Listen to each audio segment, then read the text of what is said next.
Hello, I'm Jordan from Miro AI Studio. In this video, we will explore how to create a stunning mood board in Miro step by step. Before diving in, clarify the goal of your mood board. Are you setting a visual direction for a brand, a product, or an event? Having a clear purpose will guide your content choices. Select a central theme or concept. This could be a specific color palette, mood, or style. A cohesive theme ensures your mood board communicates a unified vision.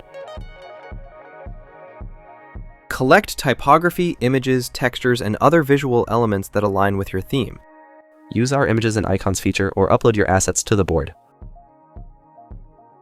Miro's infinite and flexible canvas allows you to arrange your elements freely, group related items together, and create sections to organize different aspects of your theme. Add descriptive text or sticky notes to provide context for your visuals. This helps convey the rationale behind each element and how it fits into the concept. Try different arrangements to see what best showcases your ideas. Miro's drag and drop functionality makes repositioning elements and testing various layouts easy. Invite team members to view and edit the mood board. Real-time collaboration in Miro allows for instant feedback and collective brainstorming.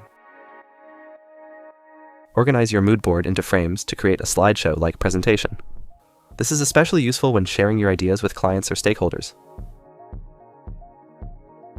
Don't hesitate to make changes as your project evolves. Miro's flexibility lets you update your mood board easily, ensuring it stays aligned with your creative direction. Once finalized, export your mood board as a PDF or image file, or share a direct link. Miro's sharing options make it simple to distribute your work to others.